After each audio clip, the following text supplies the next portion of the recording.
Have you ever wondered what it would be like to live a life so independent, so free from the chaos of the modern world that you could grow your own food, generate your own electricity, and even build your own tools to thrive off the land? Imagine a world where the only thing you depend on is your own knowledge, skills, and the earth beneath your feet. It sounds like something out of a dream, right? But here's the thing. It's not just a dream. It's a possibility, an attainable reality that countless individuals are choosing to live every single day. And guess what?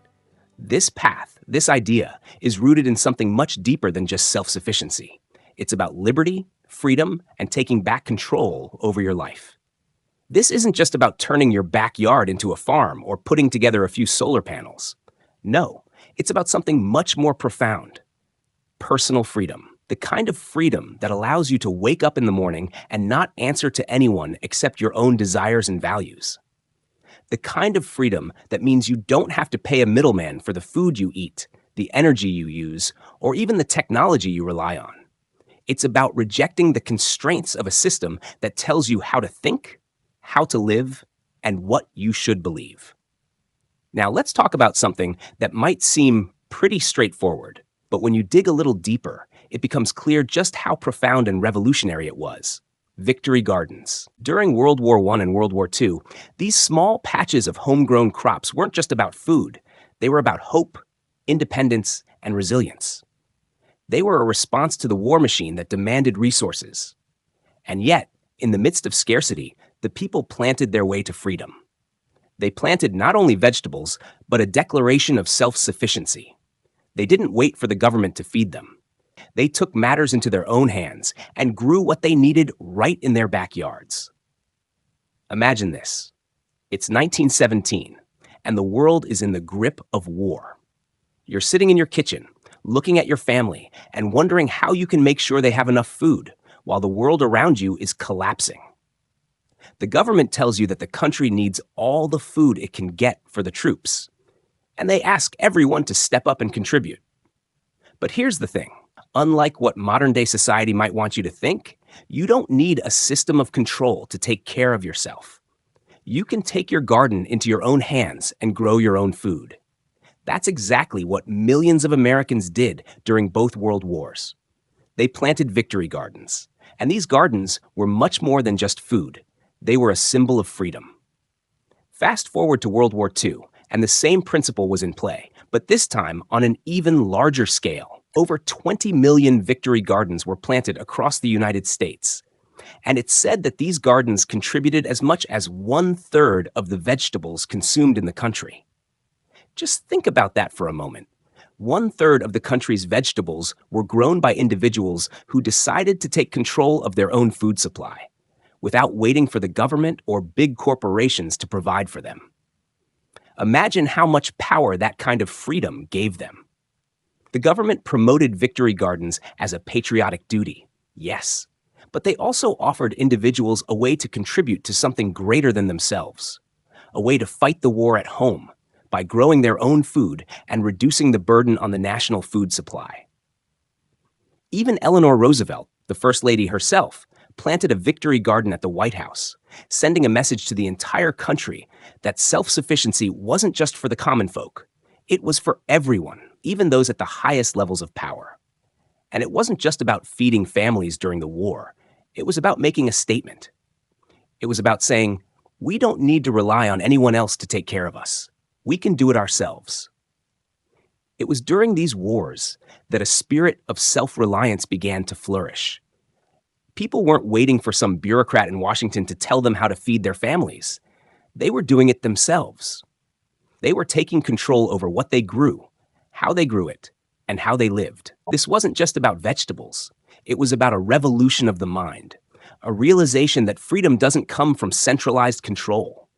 It comes from having the tools, the knowledge, and the will to take care of yourself, no matter the circumstances. Now let's fast forward to the present day. We live in a world where convenience has become king. The idea of planting your own garden or generating your own power seems distant, impractical, and maybe even impossible for most people. But here's the truth. It's not impossible. And if you want to live a life of true freedom, a life that goes beyond the control of corporations and governments, then it's time to wake up and realize that self-sufficiency is not just a nice idea. It's a path to personal freedom. In fact, the modern-day Victory Garden is making a comeback. Since the COVID-19 pandemic, there's been a renewed interest in home food production. People are starting to realize that, just like during the wars, it's not about waiting for someone to save us. It's about taking charge of our own destinies. More and more communities are starting community gardens and urban farming initiatives, creating spaces where individuals can come together, grow their own food, and reconnect with the earth. The pandemic may have thrown the world into chaos, but it's also ignited a flame of independence in many people. At Self-Sufficient Backyard, we know the power that comes from growing your own food, generating your own energy, and building your life around the idea of personal liberty. This isn't some pie-in-the-sky dream. It's real. It's happening right now, and it's happening all around the world.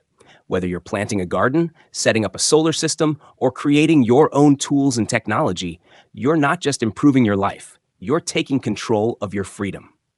And that's what we're all about. So, welcome. Self-Sufficient Backyard is thrilled to have you here.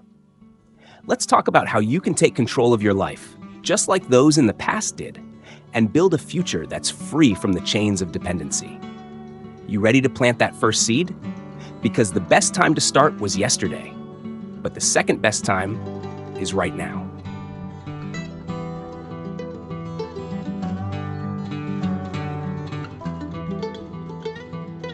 Let's take a moment and think about something that's both radical and essential: libertarianism. Now, I know some of you might be raising an eyebrow at this word, thinking it's just a political buzzword or an abstract theory. But let's set all that aside for a second and look at the spiritual essence of libertarianism, the kind that's about personal sovereignty, autonomy, and true freedom. I'm not talking about a hollow political ideology here. I'm talking about a philosophy that empowers you to take control of your own life, to live according to your own will, and the fundamental right to choose. This isn't just about political debates. It's about freedom of the self, and that's something every human being deserves. Imagine for a moment, what if the path to true freedom, the path to a life that is truly your own, wasn't paved with the endless chase for material wealth or the unrelenting grind of a service-based economy?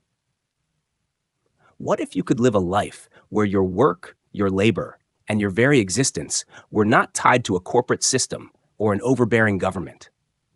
Picture this. You wake up every day in your own space, surrounded by what you've built with your hands. Whether it's a garden growing food that feeds you, solar panels providing power, or even a homestead that is entirely self-sustaining. Sounds amazing, doesn't it? And guess what? That's libertarianism in action. The kind of self-reliance and independence that doesn't ask for permission and doesn't answer to anyone except yourself. Now, when we think about modern-day life, especially in the midst of a global crisis like the COVID-19 pandemic, you realize something important. The systems we rely on are fragile. The food supply chain, shaky at best. The energy grid, vulnerable. Our daily lives, which depend on this intricate web of services and systems, have been shaken to the core. And that's when libertarianism shines the brightest. Because here's the secret. You can choose a life outside of the grid. You don't have to be a cog in the machine. In fact, you can build your own life, your own economy, and your own future. Let's go back to a concept that's been around for over a century: victory gardens. Back during World War I and II, when the world was consumed by conflict and chaos, millions of people turned to their gardens to take care of themselves. It wasn't just about growing food. It was about reclaiming independence. It was about self-sufficiency, about saying, we don't need the government to feed us. We can do this ourselves. The idea of victory gardens became a symbol of strength and resilience. And let's be honest, it was a perfect example of libertarianism in practice. When the world told you that you couldn't have what you needed, when your economy was in disarray, you took back your power by growing your own food. Now, fast forward to the present day. It might seem like we're living in a completely different world, but when you dig deep enough, you'll see that the lessons of the past are incredibly relevant to our lives today. During the pandemic, people around the world started to rediscover the power of self-sufficiency.